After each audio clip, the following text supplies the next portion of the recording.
Well, good morning, ladies and gents. Welcome to the 5th of August. 5th of August. It's Friday morning, and it's the first day I've actually put my hoodie back on. Just a thin one, but put my hoodie back on. There's a bit of a cool breeze today. Anyway, hopefully this morning I'm going to do a bit of a catch-up for you on what's been happening and what I've broken in the last, well, few weeks, hay time. Whilst I'm stood here, I might as well share. This is the empty muck heap.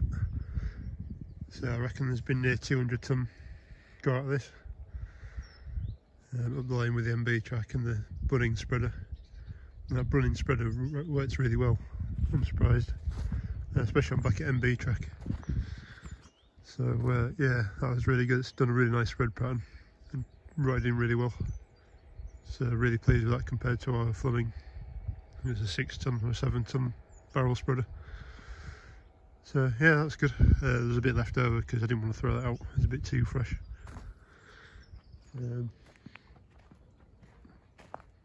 So of all the things I didn't break, so far I've not broken it.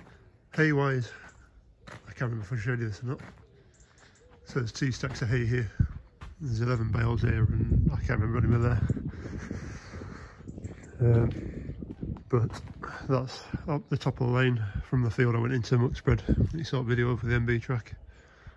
Go back up. Yeah, so that's all starting there. This lot's off one of the fields I've got, which is actually pretty much sold. I'm just waiting for the last to let me know when she's got a bit of space, and then most of that, I think there's 8 bales going up. Whilst we're here, for those who haven't been for a while, usually this bit was full of hay last year. It was all the way to the front of the tractor. This year we've lost the space for the baler, so she had to come in. Unfortunately, when I was stacking those, one dropped and landed on that bar there. And of course it bent it. If I can put a picture in, I'll put it in now. But so I've actually taken bend back out. There's still a bit of a bend there. Don't know where you're going to see it, but there's a bit of a bend, but nothing like it was before. It's one of them things, as soon as you put something that big next to something that delicate, you know which one's going to lose. Right, so we move around the back, and I brought this girl. We're having troubles with the pickup hitch in harvest when I put on the big Arctic trailer, and pretty much the baler as well. The baler was on this pickup hitch. Or Clevis hitch, as you want to call it. Yeah, we're having problems locking. So at the top of this hook where the trailer goes, there's a bolt that runs through from that side, runs all the way through these 2 plates. You see the end of it there. Well, that wasn't going all the way through, so we're having problems with it. So what I thought was the problem was it's not lifting high enough to engage the pin. So I undid these, which are like the lift arms for the pickup hitch on your 3-point linkage. Then on the bottom, what we've got is, let's see, it's a thread which runs into a block here, which is threaded. So the idea is you knock the roll pin out, undo this lock nut that's there, and then spin this round to either loosen it or tighten it. Well, I spent about an hour on this one, messing around trying to get it done. Finally got it loose-ish, and spit it out onto that side, and snapped it off. So that's actually a new drop arm. I sheared it pretty much where the bolt is, so I had to go and order a new one of them. I could have just ordered that, but trying to get the rest of the stud out of there has been a pain in the bum. I was heating it till it was red hot, and I still couldn't get it out, so never mind. So yeah, that was a pain in the ass. It was cheaper to replace the part than it was to spend more time and gas trying to heat it all up and get it out and tap it out and whatever else. Now the big girl, she's got new boots on. So I'm sure you might have seen that I had a flat tyre, which was that one here before, and basically given out The tyres were old, they'd been cracking up. God knows how long they've been on there for, but pretty much in between every lug there was a split, and then it would split round the outside of the rim itself, and yeah, it just turned into a mess. So I plumped for new tyres. I don't think they look too bad. It's the first set of Ag tyres I've ever bought, so I didn't know what I was buying really. Went with this, which are Galaxy Earth Pro tyres. They were recommended to me by the fitters, or the company I bought it from. But yeah, they look well, to be honest. They did really well with the trailer on back. I was happy with them. They weren't very noisy, but I've got a straight pipe on that thing, so and the cab's pretty well insulated, so it's if your windows are all open, you can't really tell much difference. But yeah, not much change out of £2.5 grand for them, which put a bit of a hole in the budget, but I knew it was coming at some point.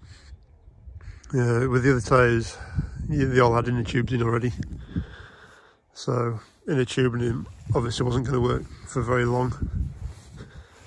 And they were just done, basically. So yeah, we went for new ones. The lad did say that he was surprised how good the rims were, which was nice. I looked inside them and they're pretty much nice and smooth, not much rusting in them. Looking good. So yeah, pleased with that. Just a big hole in my wallet. And then this Anderson.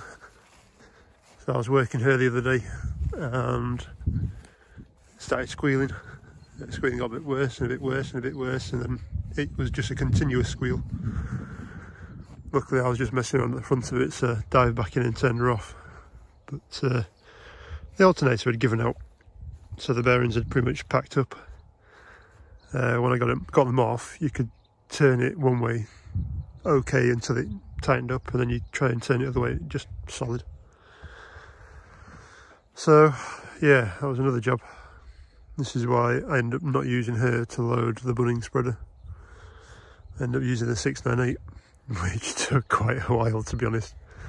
There's nothing like having a big bucket to fill a spreader up. I think it was taking about 15 bucketfuls with the Massey, whereas this thing, I think would have been down to about 5 or 6. So yeah, so that's about it really. That's pretty much everything I've broken. Oh, I've got to try and sort that out yet, but that's another story. So yeah, the fields are coming back green as well while we're here. Not looking bad. Still haven't really had any rain. We've had, I think I got a picture of about 14 mil of rain in the last couple of weeks, which is not a lot, but better than nothing. But yeah, we're greening up a bit. Right, well I walked down to the other hay field. This is actually pretty much the edge of where I spread with the muck spreader, with the Bunnings muck spreader. Bunning muck spreader. I think I stopped somewhere about here. I can't really tell, to be honest. As I say, the muck spreading pattern was really good. So you can just see there's a thick patch here that runs through. And then thins off a bit and becomes a bit thicker. But generally, compared to the barrel spreader, that is a much better spread pattern. So just back into the girls' winter field. We've actually got 2 of the old boys in here. As I want some more grass, but there is very little grass at the moment. It's almost like a bowling green, which is not exactly what I want before winter comes. Definitely need some more rain on it. Anyway, so I'll just show you this yarrow as well while we're down here. For people that haven't been for a while, I've been having problems with yarrow in this field. It's pretty much been spreading across. There used to be a little patch down that far end. I don't know if it's because of me with the hay or muck spreading or what, but we seem to have rocketed. So we've got just little leaves coming through, and then a white seed or a white flower with seeds on it. But it's pretty much spread from pretty much that side of the field right across. I did try spraying it with some Envy, but it's worked, but it's not worked particularly well. But saying that, even the buttercups are down here, they're still going. So I don't know if that was, if it's a chemical that wasn't good enough, or if I've cocked up, or the other one is because we've had such a dry year so far, or through most of the year. It's affected the plants take up. I mean, a lot of these plants did go over, and it does look fairly clean. But yeah, it's definitely not the yarrow, which is the main thing I wanted. But so it's still coming back, still growing quite happily now. You can see there are some bits dead in it. So I don't know if I try again next year or change the chemical again or what. Right, I might as well show you in here as well. So this is our hay barn. It's actually an old gym from the school. But we've got a good stack. Apart from over there, I don't know what the hell's happening there. But the whole stack's fallen over. So yeah, we come across this way. So there's about 1,200 bales in here at the moment from this year. I reckon there was about 300 or 400 bales from last year. So should have enough. Ooh, let's go across. Definitely different qualities of grass. This is quite stalky. That one field. Ooh. But yeah, so we've also got some big bales in here, which if I don't fall off, from the field up the lane. So we've got some 4-footers, some little squares. There's about 10 of them in here. These are from the ragworty field. Get down. These are from the ragworty field.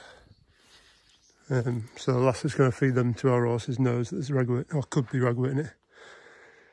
We did pick a lot of it, but there could still be some in there, so we don't want to sell it to the liveries or anybody else. There's also some thistles in there, but this stuff is from the hill field, so where MB's parked up. This was the stuff I was actually going to bin, but it was actually baling quite dry, so gathered all that in, and unfortunately it's slipped over. The tines on my bale grab didn't quite go in far enough, they only kind of go halfway through bale. And when they're an 8-foot bale and I've only got, well, a couple of feet into it and it's only 4 foot wide, 3 foot wide. Don't really get as big bales very well, so. But yeah, should have plenty for winter now, hopefully.